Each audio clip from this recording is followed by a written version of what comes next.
Well, we have very eminent welfare economic expert in the world, Professor Bernd Marin, who published two very impressive books, The Future of the Welfare in Global Europe, one book. Another book is The Welfare in an Ideal Society. And particularly the concept of ideal society was very interesting and revealing. And in your first book, you draw attention to a lot of issues which you found from as many countries as 56, countries, UN and European countries. And you show a lot of very interesting statistical data to support your own argument, particularly in your second book. And you tried to reinvent all very basic categories related to welfare, retirement, work and welfare. So I thought it should be very good to invite you to this meeting to explore what you have done and what is the significance of your work, not only for Europe, but also for Korea and maybe East Asian countries. I deeply appreciate for your kind, sparing your precious time before you just leave Seoul this afternoon. Thank you so much. Yeah.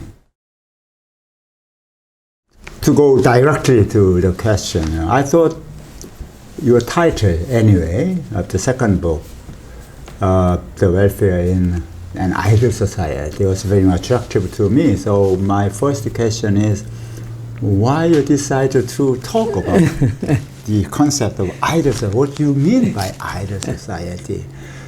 Maybe the reader would be very interested in that concept too, because it's a very simple term. It's not the technical, scientific, but it's a more suggestive, pragmatic term. So we would really appreciate if you tell us your mind when you decided to talk about ideal society in the European context. And particularly you identify Austria as an example of ideal society. Why is it so? Okay. Thank you very much for the kind and honoring invitation. I really truly appreciate this. Actually, your remark made me think a lot about and find out things I haven't reflected so far. So in a way, the concept of an ideal society, one should add maybe that I have a question mark behind it. Welfare in an ideal society, question mark. And then reinventing everything from wealth, health, welfare, and so on. Work. Why did I use the concept? 20 years before I wrote this 700 whatever page book, we had a report for the UN Conference of Ministers responsible for social affairs.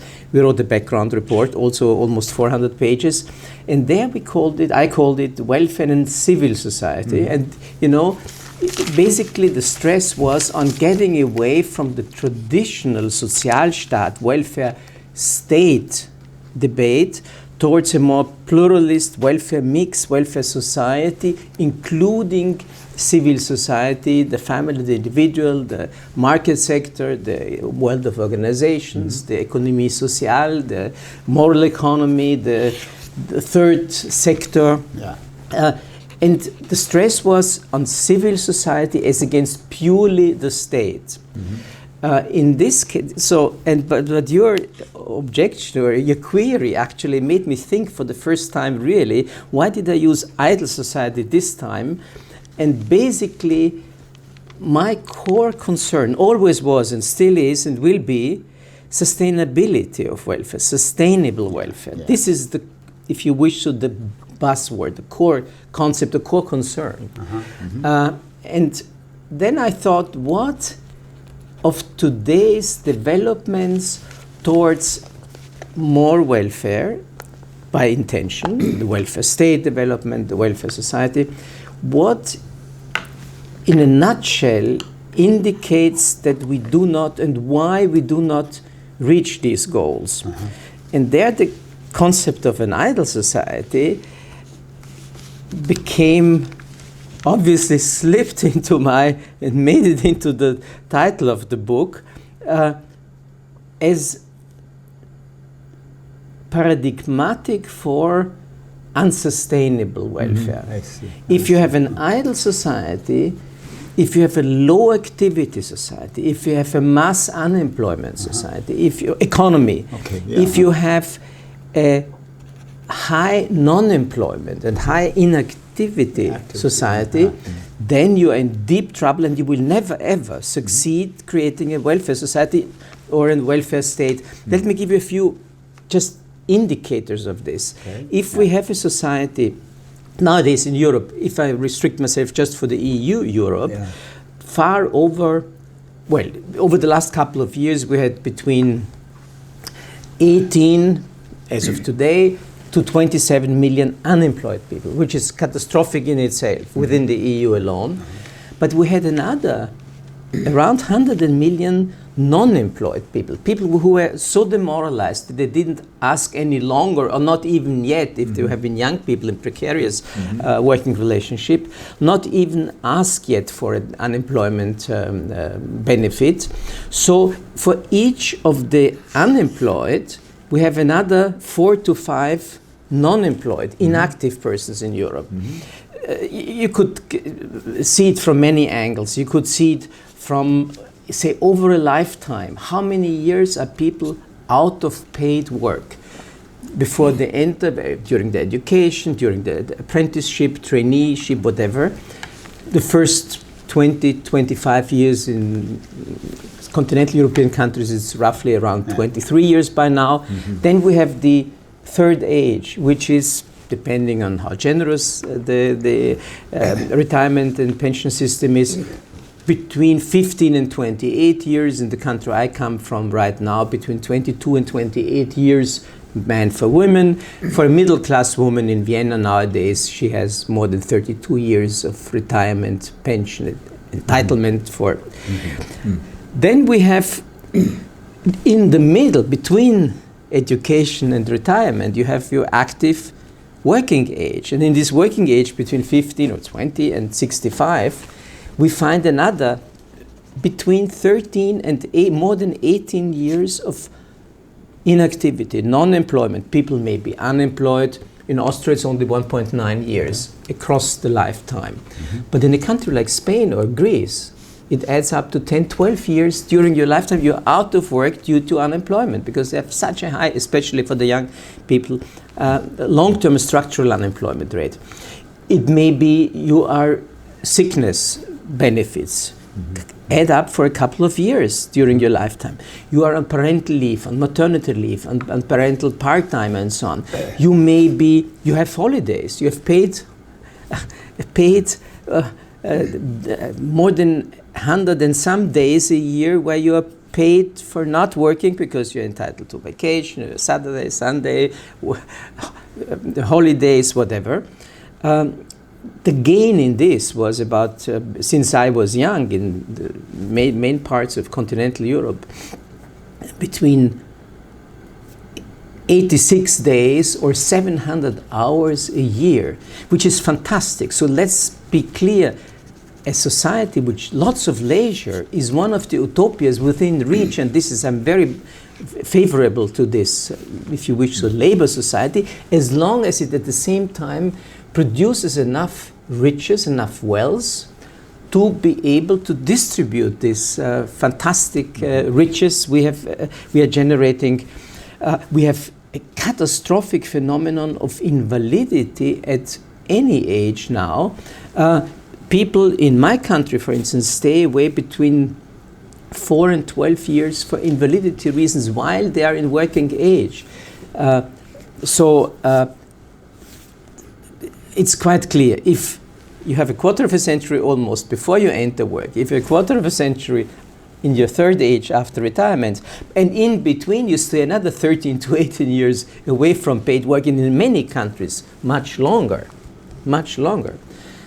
then it adds up the periods we are paying Social Security contribution, which is the lifeblood of any welfare state, or taxes.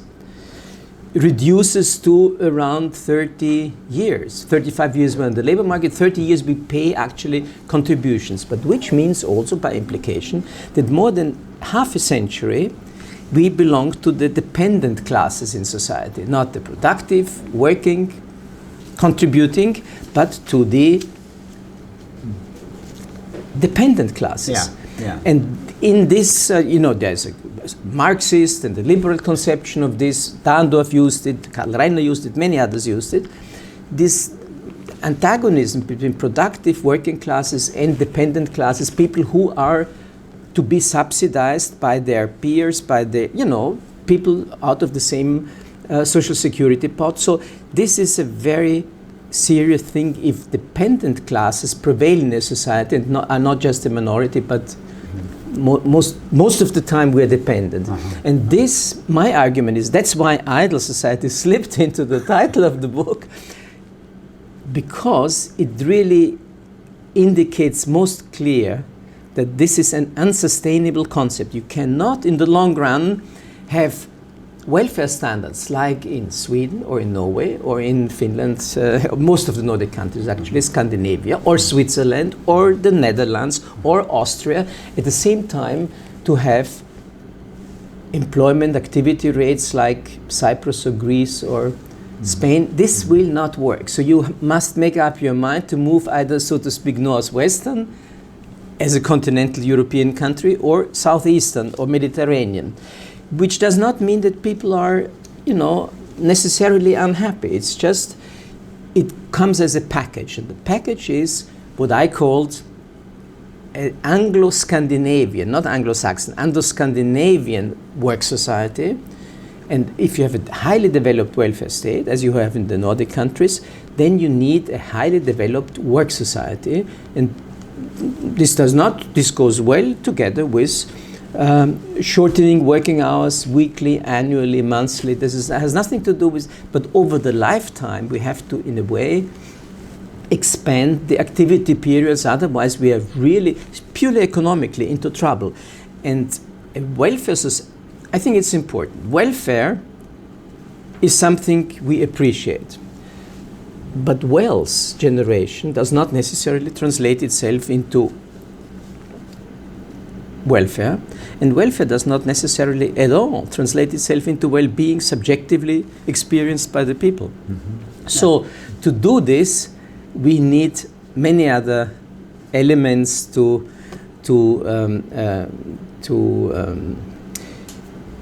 go on.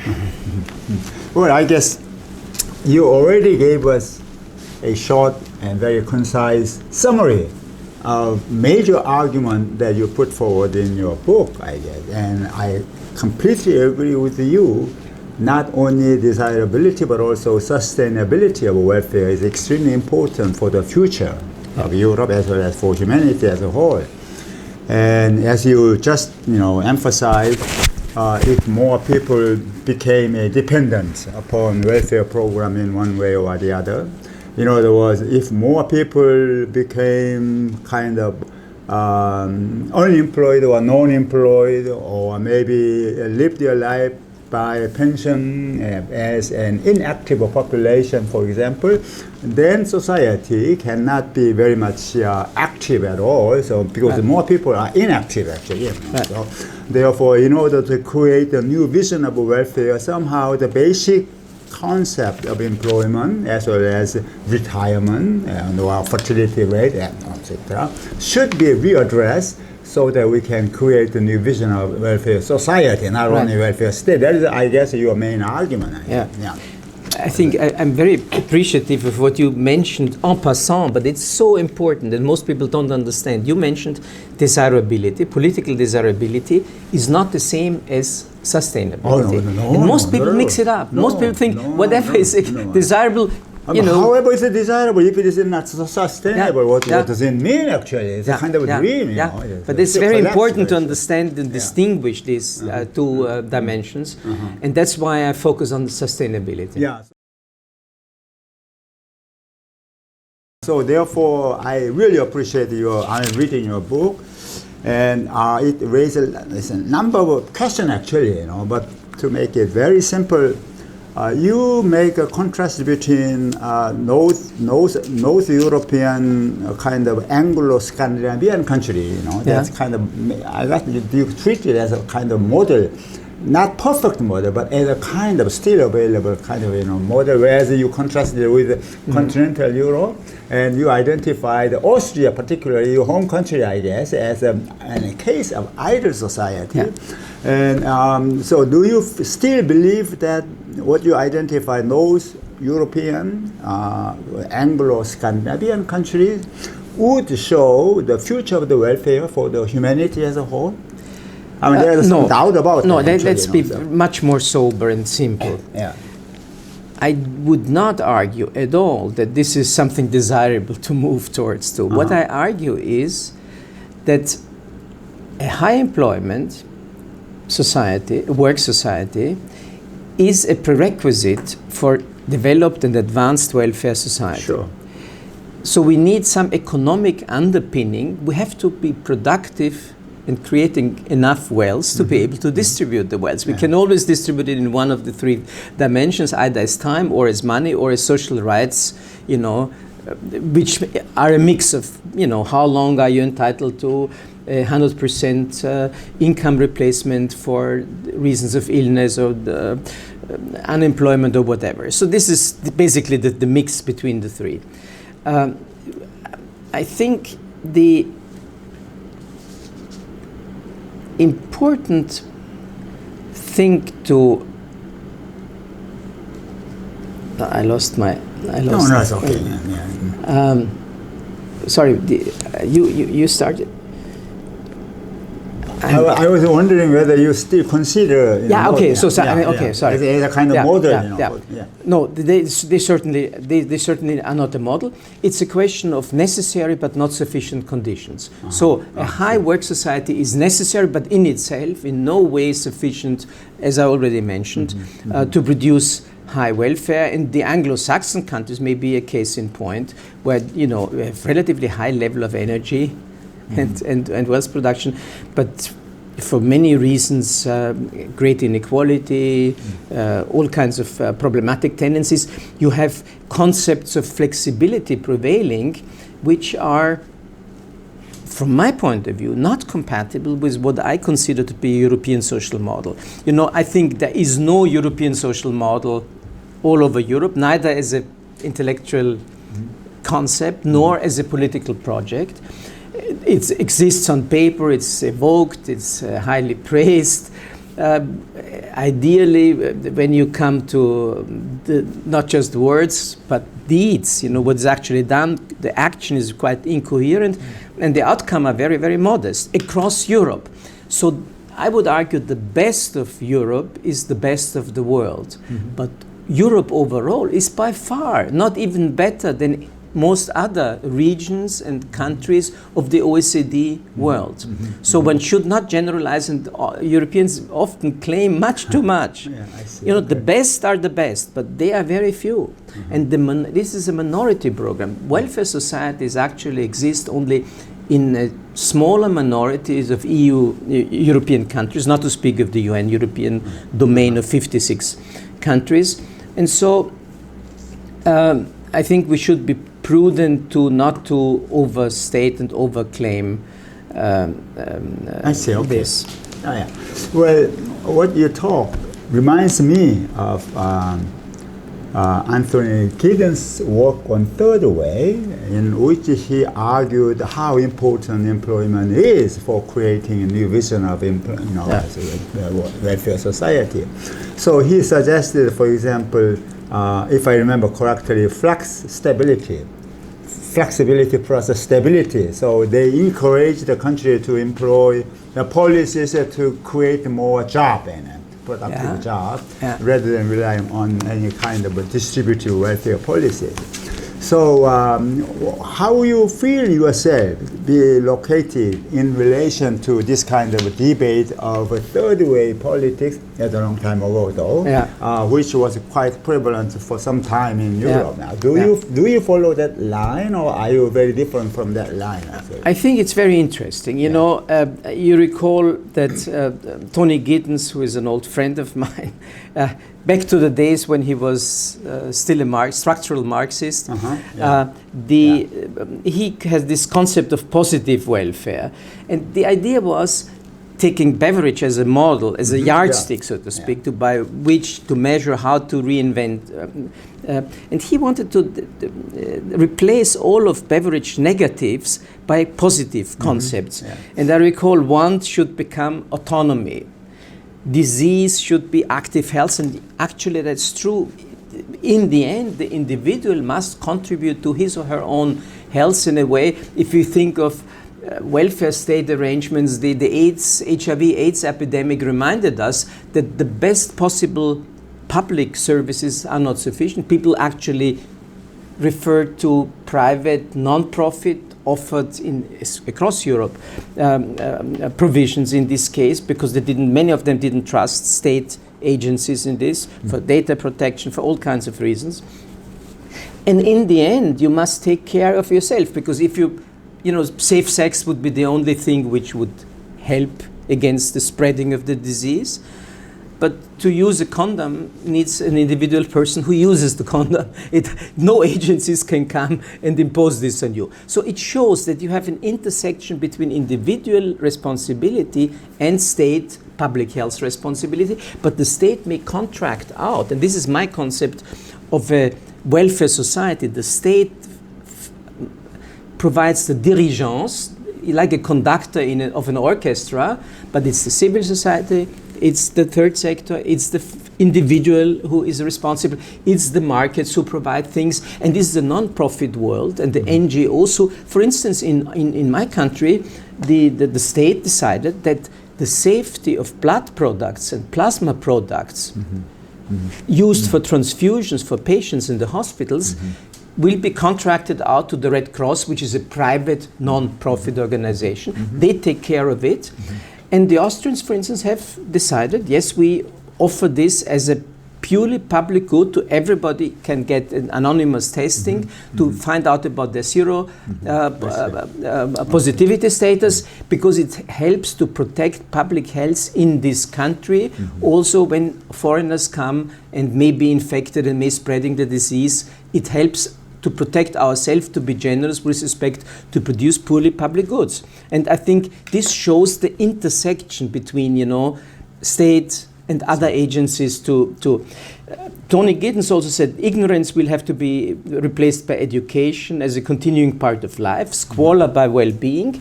And what did he say about idleness? Idleness with beverage, you know, who said this is one of the 5 big social ills.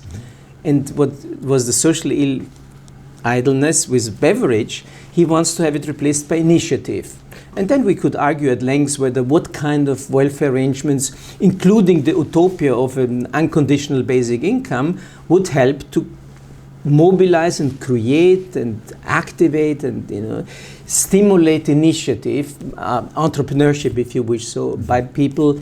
So I think it has been a very interesting line of thought. It was politically, had lots of problems, and would Mr. Blair not have plunged into this terrible war in Iraq? Maybe he would have a better reputation afterwards than he has now, given the very grave historical mistakes he was, and of course he was embracing neoliberal concepts much too much to my taste. So there's no surprise that on the left he's a persona non grata nowadays. But many of the concepts they originally started out with were very interesting, and trying to really have a third way of a more, if you wish, so libertarian socialism is maybe a bit much, but social democratic way, combining with the advantages of a more liberal Well, economy. I see some very interesting similarity of this third way idea of third way politics and your idea of reinventing welfare society, as far as I can see. But at the same time, it would be very wonderful if we can formulate a kind of item as well as index of ideal society, so that we can identify why certain society could be described as an ideal society, from what perspective, under what condition, and how we can distinguish one society from others in terms of that criteria. That would be very wonderful, in my view. I will do it. Actually, you stimulate me now to rethink my own book and concept, and really try to more systematically more see what are the when I thought already when you mentioned it to me and in the mails, I thought, what are the true core concepts? And for instance, the idea that you have to have politics both with markets and against markets. Esping Anderson with his decommodification hypothesis had the idea that welfare state is really against markets, politics against markets. I think in the welfare capitalist society we are living in, this is just impossible, because then you would be into socialism, and socialism obviously did not work so far. So I think we have to do both. We need a human rights, but also a human investment perspective. Where do we allocate resources? And this is quite clear. If you spend money for preschool programs in South Chicago, where President Obama came from, if you get the kids off the streets and into schools we know by now, by studies by Jim Hackman and others, a Nobel laureate actually, that each dollar spent on these kids comes back, depending on whether you calculate it at 27th year or till the retirement age and so on, 7.5 times. So this is creating value for money, and it's money well spent. So I see this not as expenditures, not as costs, but really as investment into human beings and therefore into human welfare. So I have developed a 5-sector welfare model, how the state orchestrates these other sectors. I think we have in Europe two kinds of imbalances, If we think of work and the income status in these job-holding societies, as they call them, together with Agnes Heller, who just died at the age of over 90 this summer, after Habermas, the most famous European living philosopher, until recently, and she calls this job-holding societies. We have imbalances. We have still too much household work, household sector, unpaid work as against paid work in our societies, but we also have too much paid non-work, quote unquote, and too much rentier status over the lifetime to be a healthy welfare state. So I think we must both imbalances in this, paid work, paid non-work, unpaid work, unpaid non-work, 4 possibilities. We have 2 real imbalances in these areas, and we just have to rebalance it. For the economic underpinning, the economic basis for a flourishing welfare state.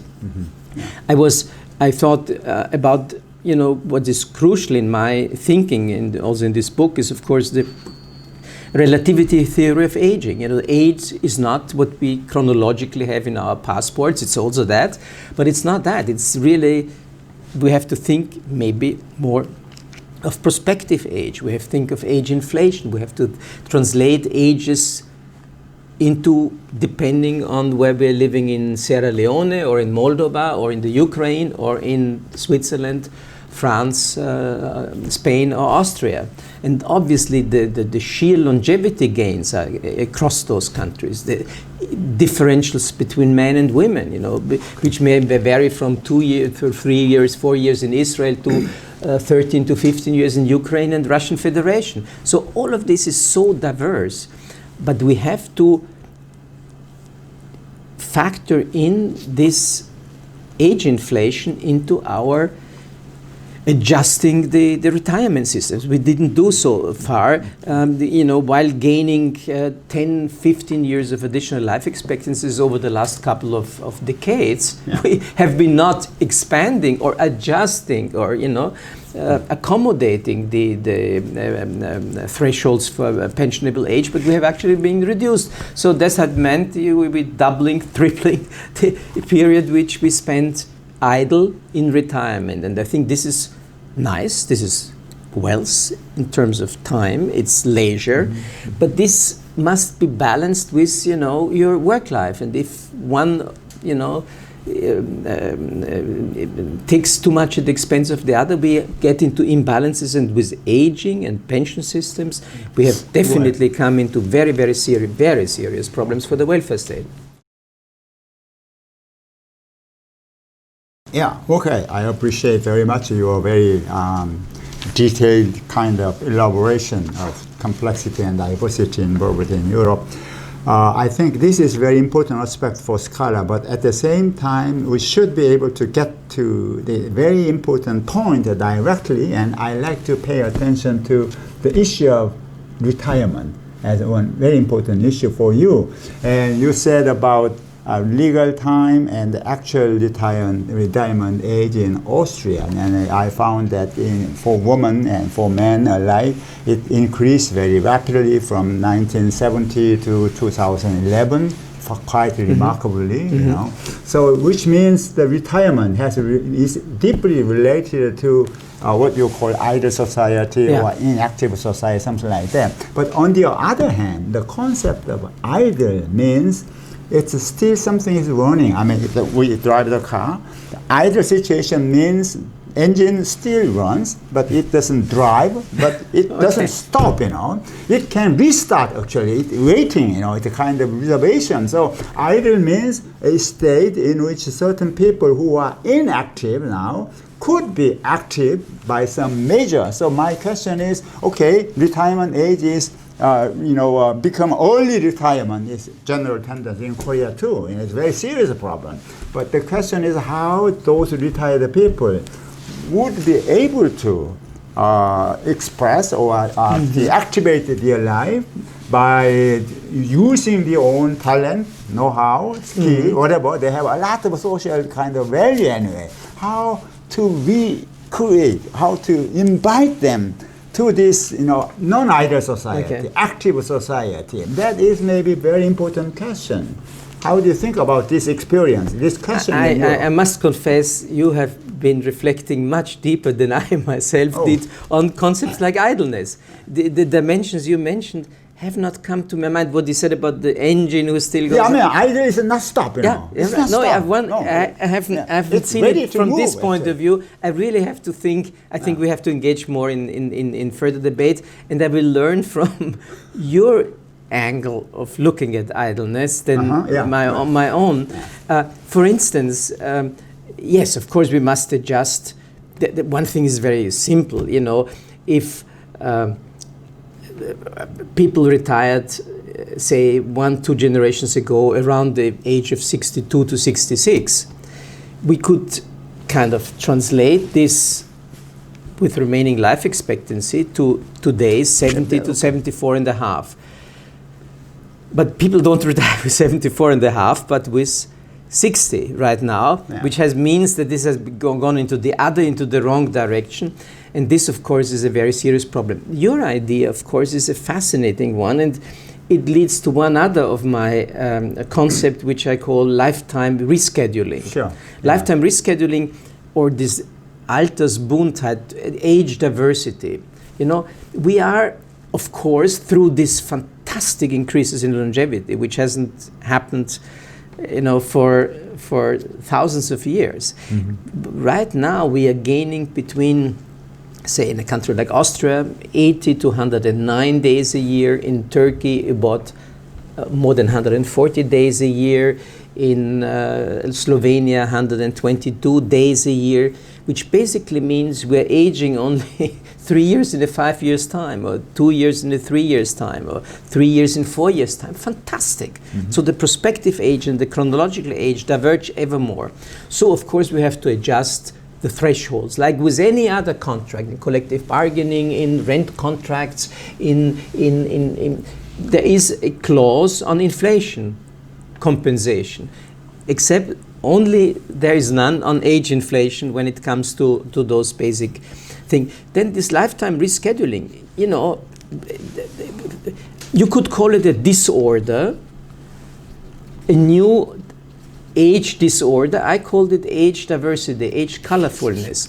You know, people, the first birth mothers, the famous primipara, have gone up tremendously. We have so many women now who have their first child after the age of 38, 40, more. You do not have to be a rock star like Gianna Nannini, who studied literature as a rock star, who had her first child at the age of 54. We do not have to be Cheryl Blair or Bruni Sarkozy, you know, the former wife, to have their children in their 40s. Many women have postponed now, very much so. People stay in Latin European countries, in Italy, in France, in Spain, in Hotel Mama till their mid-30s. They have family formation up to the age 45 plus. You have reformation of families at any age. When I have my students, you know, never ever in my life I have had students which are older than I am, and I'm meanwhile an old man. Yeah. And if I go to Jerusalem or other universities, I have so many students who are older than I am myself. Yeah. So that's fascinating. You have lots of Université de troisième âge. People fulfill the dreams they had all their life to study social science or whatever, and finally at the age of 70 plus they are able to do it and willing and enjoy doing it. We have 40-year plus grandmothers who kickstart their own professional career for the first time. The oldest are 50, 85, 90 plus, continuing, or sometimes even starting a professional life. They remarry, they have sex, they have all kinds of things in previous generations were impossible to think. I have another phenomenon. I call it unretirement. Some people, and this goes from Sweden to Israel, return after having been retired. They return to the workplace. In Sweden, for instance, 14% of all Swedes, which is hundreds of thousands of people, return after a couple of years. They find out they are bored. This is not fulfilling. This is not what they dreamed for, in their third age, to be idle, in the negative sense of being idle, like being idle, being unemployed. They feel empty, or they may not have a good partnership, or whatever the reason may be. So they return to work on average for a period of 3 years. This is unheard of. Just a generation ago, we couldn't even think of this phenomenon as a mass phenomenon. Now it's a mass phenomenon, which shows there is something newly emerging. It's not yet clear. It's part of the privileged classes. It's the savants, it's the scientists, it's the actors, it's sculptors, it's composers, it's entrepreneurs, it's business people who have the privilege to continue, or liberal professions, architects, lawyers, you name them, who, because they like their work, continue to work, entre guillemets, forever, But if they do, why shouldn't they? And we have so many UN conventions against forced retirement. In practice, this has not yet fully materialized. So we will come into also an age where it will be not just a privilege of the happy few any longer, but maybe a more widespread phenomenon that people continue to do some, not, maybe very different from what they did all their life. They work in NGOs, they volunteer, they are, active in civil society, but they may also wish to go back to paid work. So it's a totally new mix. Yeah, there's a new field and dynamics involved there. Now, let me ask you one very particular question then. Yeah. You know, the lifelong reschedule kind of idea and plan is very fantastic. But at the same time, we are nowadays talking about the fourth industrial revolution, and we see the rapid increase of digital technology mediated job, business, as well as employment and work. And we have also a lot of problem here in Korea because those new categories are emerging very rapidly, spreading very fast. Do you think this tendency, kind of digital technology mediated tendency of creation of a new job, new business, and new work, which is spreading over all society, could be well related to your idea of a reinvention of welfare state, welfare society? Very much so. I think in the end, the single most important component of what is actually going on in our societies, even with retrenchment, even with decline of aspects of welfare, even with austerity, what we see happening is a new world of work and wealth production emerging. Mm-hmm. And you know, it's hyper speed, hyper productivity. You know, it's you maximize the flow of goods. You do not store them any longer. You have client determined service times. You have globalization on all aspects. The question is how the flexibility required. Which model of flexibility? We call it, I prefer to call it, and I am partly guilty of having invented the concept of flexicurity. Flexicurity is combining some job security, other elements of safety, security, social security, job security, with the necessary flexibility necessary for the high speed and high tech and high productivity production process. Now, you could think of the American model of making employment more quote-unquote flexible, which basically comes down to hire and fire, which comes down to a gig economy, Uber type of, Amazon type of jobs we don't appreciate highly, or to this kind of zero-hour contracts now prevailing in many parts of the British industry and service sector in particular. This is not what a European social model would look like. It would also not look like towards what they call wage flexibility, which is a code word for wage dumping. And I understand that the unions are very allergic against this kind of flexibilities. Sure. But there's another flexibility I would think is perfectly compatible with the European social model, is the flexibility of working time and work organization. This is a gold mine. It has impact on productivity, which is incredibly, it is really creating riches per se. What does it mean? You decouple working time and operating times. To use an image which may be strong, you have machines running around the clock, 24 hours a day, 7 days a week, if necessary. Sometimes it's not necessary, it does not. But where it adds to the wealth production, it should be done. But it must be completely decoupled from the individual worker's working time. So operating times and working times are different. And I think the earlier and the better we decouple this, the better. Then we have to decouple machine and opening hours and office hours and service hours. Now with the digital economy, this works perfectly well. You have ATM machines and you do not have to have an employer who hands out the money to the client. And you have to decouple flexibility in working times and organization with a stable pay, stable income. The income flow, you have to pay your rent, your expenditures, whatever, your child's kindergarten, or whatever. So you need, irrespective of you work 24 hours a week or the next week 36 hours, as we have in these revolving shift systems, you always have to have a stable pay. And this would be a European social model type of compatible with the new. Then of course you have customized just-in-time production. You contract out many things to component suppliers, to subcontractors. A small plant of BMW in Upper Austria, for instance, I was perplexed myself to see that they have 14,000. This one single factory, 14,000 subcontractors and suppliers of components who deliver just in time the things they need when they produce the engines. So, and this would allow to combine a leisure society. In a leisure society, I mean, you have 4-day work week, you have, like at BMW, workers in Regensburg and in other plants already have, more than 183 free days a year, which really is, wow.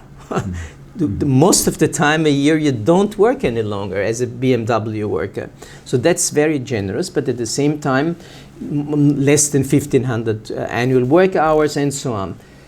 Sabbaticals, time off, family time off, all kinds of. So this is the utopia of a leisure society, but at the same time, we must combine it with an around-the-clock service economy. We cannot, not in a hospital, not in newsage, not in a small restaurant. You may want to take out your family on Sunday, not cook yourself, and so the restaurants must keep open. And how do you do it? You have multiple shift systems, you have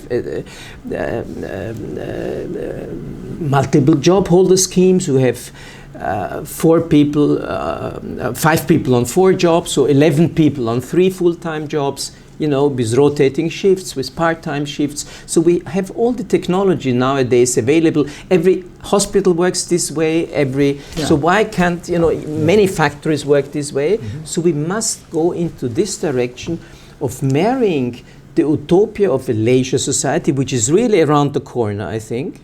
Oh, yeah. It's around the corner now? It is around the corner.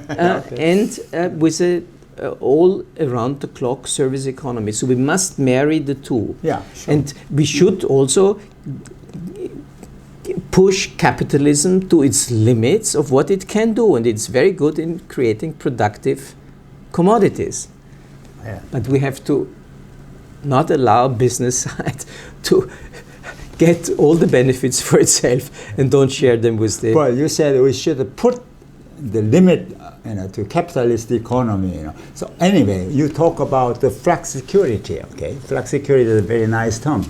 The digital economy seems to increase incredibly the range of flexibility. Yeah. But at the same time, whether it is not yet certain, it seems to me, whether we can really provide the necessary measures or means for stability or security, for those who are employed or working in that very, very kind of insecure in a way, very flexible but unstable kind of a job. So there's a lot of debate here in Korea too, because those workers are increasing very rapidly. So what to do, how we can protect the security or safety of those people, So, but you feel that somehow European country may go advanced than Anglo-American countries in terms of providing that kind of necessary social measures of protecting or in principle, security. Yes. In principle, yes. Yeah. In that particular field, I mean. In principle, yes. It depends on contingent political developments and the balance of forces between the political actors. So right now, it's not a time of great hope for progressive policies, but this may change very rapidly. So, and it did change repeatedly, very rapidly over the last decades. So one shouldn't, Walter Benjamin, the famous philosopher, said, nur der hoffnungslosen Willen ist uns Hoffnung gegeben. It's just for those who are really hopeless that why hope is given to us. And so, one shouldn't give up. Gramsci said it's, the optimism of the will and the pessimism of the intellect, and the skepticism of the intellect, and to combine it in a way may be good advice in times of adverse circumstances for progressive projects. The time is not really very promising for us. another very serious challenge to us is what we call, aging society or aged society. As of today, the birth rate in Korea is only 0.98, very low, whereas the European average, is 1.3, something like that. More than that, I guess. And also the life expectancy, is increasing very fast. And so in Korea too, it was only about 60 years in 1970s, but now it's 82 years. So from at birth. But how much is it from at the retirement age? Because once you're in retirement age, it's much longer. So it's really create a new problem because the workable population is decreasing very rapidly, and they have to take care of their own children as well as the senior citizens. So it creates a lot of problems. So it is a kind of big challenge to what we call the welfare society and welfare state. And you try to re-invite the dynamic role of civil society, NGO, and the other social maybe movement organization to be active in process of creating wealth as well as welfare society. So it is a very new idea actually, but how can we better address to this kind of challenge of aging society in order to create a new vision of the welfare society? That may be another angle of looking at the problem, I guess.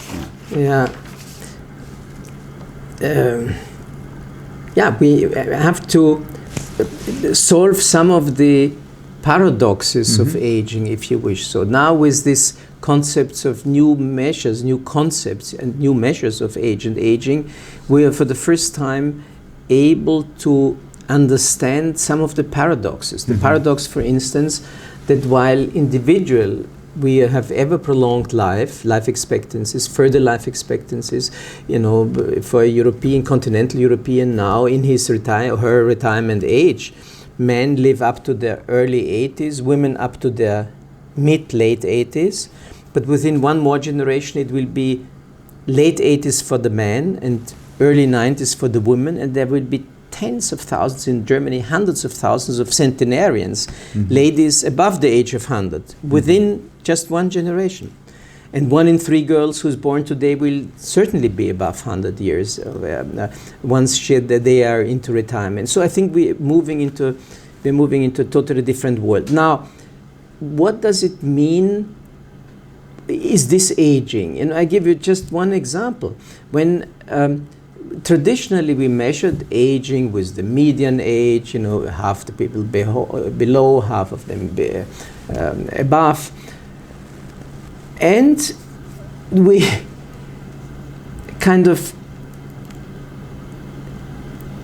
the bigger the share of those above a fixed threshold, and the threshold was 65 now for decades, actually for centuries. At Bismarck it was still 70, but how many people survived above 70 or till 70? 1 to 2% of the population were pensioners. 16% came to this age, but 85% were dead by this time. So you could give them entitlements. You didn't have to pay out because they didn't fulfill the preconditions for, namely to survive to this age. Now, 95% up to, survive over this threshold of pensionable age. But when you ask yourself, is the society as a collective actually aging? This is not clear at all. Because if age is not the share of those who are above a fixed threshold, rigidly fixed with 65 since centuries, but much more realistic, we could say, okay, who is old? And then you can ask people and they feel much younger than they actually are, as we know. But also people say, well, if somebody is above in his late 70s and frail and ill, then I would call him old, but 77 per se is not yet old age, when you ask people. So in Europe, for instance, then you could have objective measures. You could say, let's call old a man or a woman who has less than 15 years of life. We could argue, okay, 15 years is a very generous period. But if you have less than 15 or 10 years, then you are really old. But the share of the population who has less than 15 years to live in France, in the UK, in Austria, is under decline since many, many, many decades. In some, since the 1920s. In other countries, since the 1970s. But it's going down, down, down. So you have ever fewer people who are close 15 years to death. So then we ask ourselves, while longevity increases, collectively we are not aging, because there are fewer people as percentages who are close to 15 years from their end. When we look at another point of view, like say that care services, long-term care service for really truly health impaired people who may be frail and have disabilities, then the absolute numbers may still go up very high, very fast, you know, because when we have a bigger share of people 65 plus, the share of people 80 plus quadruples within much shorter time than the share of people 60. So you have an aging of the aged population, and this makes it very demanding for the long-term care services. This is another sector. But the share of people, you know, when I will be in my 80s, I think 1 million Austrians out of 8 or 9 will be above the age of 80, and 10 million Germans will be, and not all of them will be in a wheelchair. Many will go skiing and climbing and hiking and doing sports and being in pretty good health.